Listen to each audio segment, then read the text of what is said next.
Selamat datang kembali di penelaahan mendalam kita. Oke, hari ini kita bakal bahas sesuatu yang cukup mendalam ya. Dari buku Matt Ridley, Genome, tepatnya bab 4, judulnya Takdir. Takdir ya, judul yang kuat sekali memang. Betul, sumber kita ya kutipan-kutipan dari bab itu. Nah, misi kita kali ini nih, kita coba pahami gimana sih satu, ya kayak salah ketik lah ya, dalam kode genetik kita itu bisa banget nentuin nasib kesehatan seseorang. Dramatis sekali ya efeknya. Iya, kita akan fokus ke penyakit Huntington sebagai contoh utamanya. Kita bakal kupas cerita di balik penemuan gennya, terus mekanisme unik di baliknya, sama dilema etis yang muncul gitu. Pasti ada dilemanya ya kalau udah menyangkut prediksi masa depan begini. Pasti. Nah, Anda mungkin pernah dengar nama Woody Guthrie, musisi folk legendaris Amerika. Oh iya iya tahu. Tragisnya beliau meninggal karena penyakit Huntington ini. Nah, kematiannya ini yang jadi pemicu buat jandanya, Marjorie, terus terutama putrinya, Nancy Wexler. Ah, Nancy Wexler ya, seorang ilmuwan juga kan ya? Betul, dia memulai pencarian yang gigih banget, bisa dibilang misi seumur hidup gitu, buat nemuin akar penyakit ini. Harapannya ya suatu saat nemu obatnya. Mari kita telusuri kisah takdir dalam gen ini. Menarik sekali perjuangannya. Penyakit Huntington ini kan pertama kali dijelasin secara formal itu tahun 1872 sama Dr. George Huntington. Dia amati di beberapa keluarga di Long Island, New York. Dari awal udah kelihatan banget polanya nurun di keluarga. Ya, polanya jelas sekali. Nah, dari kacamata genetika nih, apa sih yang bikin penyakit ini spesial banget bahkan di masa awal ilmu genetika dulu? Nah, ini dia yang fundamental. Huntington ini penyakit genetik manusia pertama yang dipastiin sifatnya itu dominan sepenuhnya. Ini penting banget. Dominan sepenuhnya maksudnya gimana tuh? Beda ya sama yang kita bahas sebelumnya? Beda banget.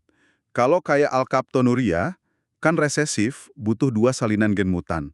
Nah, kalau Huntington, Anda cuma perlu warisi satu aja salinan gen bermasalah. Satu aja, entah dari ayah atau ibu. Cukup satu. Iya, satu aja udah cukup buat, ya bisa dibilang hampir pasti kena penyakit ini nantinya.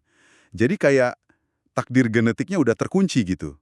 Contoh determinisme genetik yang kuat banget ini. Wah, dan gejalanya kan kerusakan saraf progresif itu ya, yang ganggu gerakan, pikiran, kejiwaan, munculnya pas usia paruh baya ya, antara 30 sampai 50 tahun gitu. Betul, seringnya di usia segitu. Dan itu kan seringnya setelah orangnya udah punya anak ya. Nah, itu dia, poin krusialnya. Implikasinya gede banget buat gimana gen ini bisa bertahan di populasi.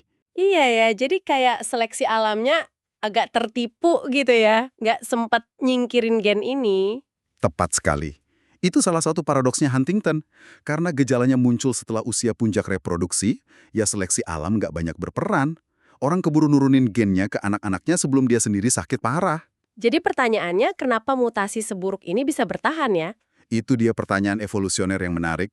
Bahkan, ada beberapa penelitian awal yang cukup bikin kaget loh. Katanya, orang yang bawa gen Huntington ini, tapi sebelum sakit parah ya, malah cenderung punya anak lebih banyak dibanding saudaranya yang nggak bawa gen. Loh, kok bisa gitu? Ada keuntungan tersembunyi gitu? Mekanismenya belum jelas banget sih, tapi ya, ini nambah lapisan kompleksitas lagi soal takdir genetik ini. Kayak ada untungnya sedikit di awal sebelum tragedinya datang. Wow, ada keunikan lain nggak soal pewarisannya? Ada dua hal lagi yang penting yang ketahuan belakangan. Pertama, penyakit ini cenderung nunjukin fenomena yang namanya antisipasi. Antisipasi, maksudnya? Artinya, di generasi berikutnya, usia muncul gejalanya bisa lebih awal. Terus, tingkat keparahannya bisa lebih berat. Makin muda makin parah gitu. Iya, betul.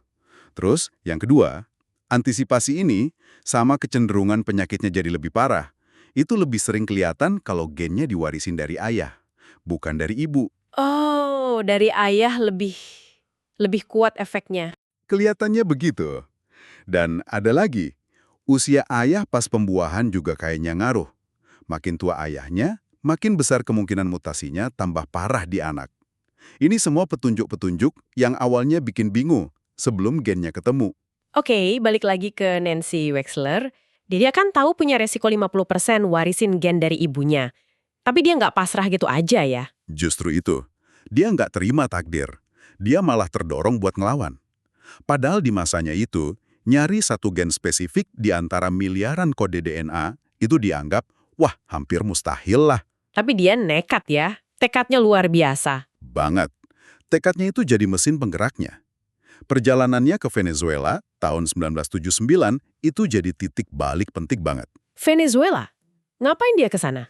Dia dengar soal komunitas terpencil di sekitar Danau Maracaibo yang kasus Huntingtonnya paling tinggi sedunia. Ada laporan dari dokter lokal di sana. Oh, jadi ada hotspot gitu ya? Iya, Wexler sama timnya habiskan waktu bertahun-tahun di sana. Sabar banget bangun hubungan sama keluarga-keluarga di sana, ngumpulin sampel darah, dan yang paling penting, mereka bikin peta silsilah keluarga yang gede banget dan rumit. Peta silsilah, kayak pohon keluarga gitu. Betul, pedigree. Mereka berhasil ngelacak ribuan orang sampai ke satu nenek moyang perempuan dari Eropa sekitar 200 tahun sebelumnya. Nah, silsilah raksasa ini yang jadi peta harta karunnya. Peta harta karun buat nemuin gennya. Ya, dulu kan belum ada teknologi pemetaan genom kayak sekarang, jadi silsilah detail gini jadi alat paling ampuh buat ngelacak pola pewarisan penanda genetik, terus mempersempit lokasi gen penyakitnya di kromosom. Tanpa data dari Venezuela ini, mungkin nemuin gen Huntington bisa jauh lebih lama lagi. Gila, kerja kerasnya luar biasa ya. Dan akhirnya setelah lebih dari 10 tahun usaha bareng-bareng tim internasional yang dia pimpin, tahun 1993 berhasil. Berhasil, mereka nemuin alamat gen Huntington itu di lengan pendek kromosom nomor 4. Pencapaian gede banget itu. Nah pertanyaannya kan, terus apa yang salah atau beda sih sama gen ini di orang Huntington? Di sini nih bagian yang katanya aneh banget ya, ada semacam gagap di kodenya. Bener banget. Penemuan ini ngungkap mekanisme mutasi yang sebelumnya nggak banyak diketahui. Jadi gini, gen Huntington yang normal kita semua punya, namanya gen HTT, bikin protein Huntington. Itu ada bagian urutan DNA yang ngulang. CAG. CAG, 3 huruf itu. Ya, 3 huruf genetik itu, CAG, diulang beberapa kali berurutan. Kalau di orang sehat, ulangannya itu biasanya antara 10 sampai ya sekitar 30 kali lah. Nah, kalau di penderita Huntington, terjadi yang tadi Anda bilang, gagap. Gagap gimana tuh maksudnya? Urutan CAG ini ngulangnya jauh lebih banyak dari biasanya. Bisa 40, 50, 80, bahkan ada yang lebih dari 100 kali ulangan CAG. Wow, banyak banget. Dan jumlah ulangan ini penting banget. Ada korelasi yang jelas. Makin panjang rentetan CAG ini, makin mudah usia munculnya gejala, dan seringnya makin berat juga penyakitnya. Jadi kayak kaset rusak gitu ya, ngulang terus CAG, makin banyak ulangannya makin parah efeknya. Ini cara mutasi yang beta ya, bukan cuma ganti huruf. Betul, ini perluasan urutan yang udah ada. Dan yang lebih bikin kaget lagi, ternyata pola gagap trinukleotida, 3 huruf ini, bukan cuma ada di Huntington. Loh, ada di penyakit lain juga? Ini salah satu penemuan paling keren setelah gen Huntington ketemu. Ternyata, Huntington itu cuma satu contoh dari sekelompok penyakit saraf yang penyebabnya mekanisme mirip. Ulangan CAG yang nggak stabil dan kepanjangan. Ada paling nggak 5 atau 6 penyakit lain kayak gitu. Contohnya apa? Misalnya beberapa jenis ataksia spinocerebellar. Penyebabnya ya perluasan CAG juga, tapi di gen yang beda sama sekali. Di kromosom yang beda juga. Oh, jadi polanya sama tapi gennya beda-beda. Iya. Dan nggak cuma CAG aja. Ada penyakit neurodegeneratif lain yang penyebabnya ulangan 3 huruf berbeda, tapi polanya mirip, C sesuatu G. Misalnya sindrom Fragile X. Oh, Fragile X yang buat keterbelakangan mental itu ya? Betul, penyebab umum keterbelakangan mental bawaan. Itu disebabkan ulangan CGG yang banyak banget di kromosom X. Terus ada distrofi myotonik, penyakit lemah otot, itu karena ulangan CTG di kromosom 19. Wah, jadi ada kayak tema molekulernya ya di sini. Ulangan 3 huruf, ujungnya C sama G. Kenapa sih kombinasi C sama G ini kok rentan banget gagap atau jadi panjang gini? Nah, itu dia. Ada hubungannya sama antisipasi yang tadi disebut, yang penyakitnya bisa tambah parah di generasi berikutnya. Apalagi kalau dari ayah. Tepat sekali. Nyambung banget itu. Antisipasi yang tadi, penyakitnya makin parah atau muncul lebih awal di generasi berikutnya, itu sekarang bisa dijelasin secara molekuler karena ketidakstabilan ulangan CIG basa G ini. Gimana mekanismenya? Jadi gini, huruf C sitosin sama G guanine di DNA itu punya daya tarik kimia kuat, suka banget berpasangan. Kalau ada rentetan panjang ulangan CG, kayak CAG, CGG, atau CTG, pas DNA mau disalin, untai tunggalnya itu bisa nekuk balik terus ngebentuk struktur kayak jepit rambut gitu, hairpin look. Jepit rambut. di dalam DNA. Iya, bayangin aja kayak gitu. Nah, mesin molekuler yang tugasnya nyalin DNA, namanya DNA polimerase, itu bisa bingung atau keseleo pas ketemu jepit rambut ini. Kan dia harus buka lipatannya buat nyalin. Nah, pas proses buka tutup ini, dia bisa nggak sengaja nyalin ulang bagian ulangan itu. Jadi nambah lagi ulangannya. Betul. Jadi nambah lagi salinan CAG atau CGG, CTG ke untai DNA baru.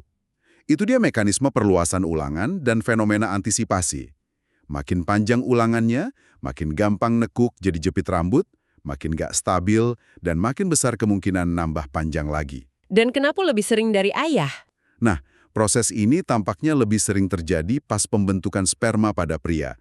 Makanya pewarisan dari ayah sering dikaitkan sama antisipasi yang lebih jelas. Jadi penemuan mekanisme gagap di gen Huntington ini benar-benar kayak buka gerbang baru ya. Nggak cuma jelasin satu penyakit, tapi ngungkap prinsip mutasi baru buat banyak penyakit lain. Persis. Luar biasa dampaknya. Bayangin, lebih dari 100 tahun sejak George Huntington jelasin penyakitnya, penyebabnya misteri. Terus, boom! Dalam 5 tahun setelah gennya ketemu tahun 93, langsung banyak banget yang kita tahu. Gila ya perkembangannya. Iya, ini contoh klasik banget gimana satu penemuan gen kunci bisa bikin revolusi kecil di bidangnya. Ratusan, mungkin ribuan, ilmuwan langsung terjun neliti gen HTT ini, proteinnya, gimana kok protein versi panjangnya bisa jadi racun buat sel saraf, terutama di bagian otak ganglia basalis itu. Yang ngontrol gerakan kan? Betul. Dan juga neliti penyakit-penyakit lain yang mekanismenya mirip. Ini kayak ilustrasi kotak Pandora pengetahuan yang dibuka penemuan struktur DNA oleh Watson dan Crick dulu. Tapi ya itu, kayak kotak Pandora. Ada konsekuensinya juga ya, nggak cuma harapan. Nah, itu dia. Pengetahuan ini juga bawa dilema dan beban etis yang berat banget. Pasti, terutama soal tes genetik ya. Kan jadinya bisa tahu pasti nih, puluhan tahun sebelum gejala muncul, orang yang berisiko itu bawa mutasi Huntington atau enggak. Iya. Coba Anda bayangin deh di posisi itu. Bisa tahu nasib kesehatan kita, takdir yang mengerikan, atau tahu kalau kita bebas. Gimana rasanya ya dihadapkan sama kepastian kayak gitu? Itu pertanyaan yang, dalam banget dan personal banget. Tes ini kan ngubah ketidakpastian 50% jadi kepastian mutlak. 100% kena kalau positif, 0% kalau negatif. Nggak ada abu-abu. Langsung hitam putih gitu ya? Iya. Dan tahu hasilnya positif. Sementara belum ada obat atau penyembuhan yang efektif, itu bisa jadi beban psikologis yang luar biasa berat. Makanya dukungan konseling genetik sama psikologis yang intensif itu wajib hukumnya. Bener juga ya. Jadi muncul pertanyaan apa gunanya tahu kalau nggak bisa diobatin? Nah, itu pertanyaan filosofis yang sulit. Apa gunanya diagnosis kalau nggak ada terapi?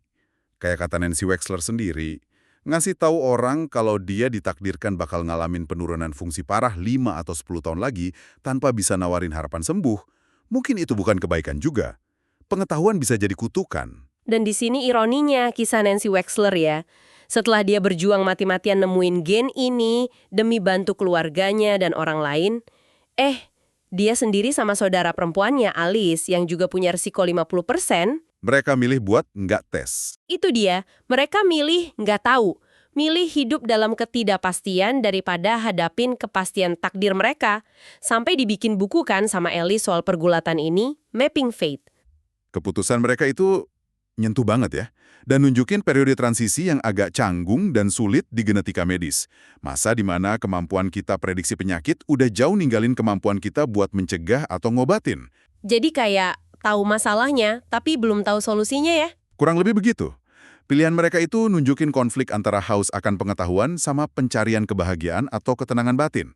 Tapi penting juga dicatat nih, meskipun dia milih nggak tahu status genetiknya sendiri, Wexler itu tetap advokat penelitian yang optimis. Oh ya? Iya, dia percaya pengetahuan yang didapat dari penemuan gen ini, walaupun bawa beban etis dan emosional sekarang, akhirnya bakal sangat berharga. Ini langkah pertama yang mau nggak mau harus diambil buat nemuin terapi efektif nantinya. Rasa sakit karena tahu, menurut dia itu harga yang harus dibayar demi kemajuan jangka panjang. Oke, jadi apa nih intisari dari pembahasan bab takdir ini buat kita semua? Bab ini nunjukin dengan jelas banget ya gimana satu salah ketik kecil aja, satu gagap molekuler di instruksi genetik kita, itu bisa nentuin jalan hidup kesehatan kita secara dramatis dan hampir nggak terhindarkan. Iya, ini contoh paling gamblang soal takdir yang tertulis di DNA kita sejak awal. Diskusi ini juga jadi bikin kita mikir ya soal nilai pengetahuan itu sendiri dibandingin sama potensi kebahagiaan atau ketenangan jiwa. Kalau Anda nih, misal dikasih pilihan buat tahu takdir genetik Anda soal penyakit parah yang belum ada obatnya, Anda mau tahu nggak? Nah, itu dia. Ini bukan pertanyaan yang ada jawaban benar salahnya ya. Pilihan yang personal banget, tergantung nilai, keyakinan, sama kapasitas tiap orang buat hadapin kenyataan. Benar. Dan sebagai penutup nih, buat Anda renungkan. Huntington kan contoh ekstrim determinisme genetik ya. Satu gen, satu mutasi, kayaknya nentuin nasib dengan pasti banget. Tapi, apa semua kondisi kesehatan kayak gitu? Nah, itu pertanyaan bagus. Gimana sama kondisi lain, ya asma misalnya, yang bakal kita singgung di bab berikutnya buku ini. Kalau asma kan gen mungkin cuma sebagian cerita ya. Faktor lingkungan, gaya hidup, alergen, polusi, bahkan mungkin teori kebersihan, itu perannya bisa sama besar atau malah lebih besar. Betul. Jauh lebih kompleks interaksinya. Jadi, apakah takdir kita selalu kaku tertulis di gen, atau sebetulnya lebih banyak ruang buat nuansa? Buat interaksi rumit antara nature dan nurture, gen dan lingkungan, takdir dan pilihan? Pertanyaan besar yang terus digali oleh sains dan filsafat. Sesuatu untuk kita pikirkan lebih lanjut.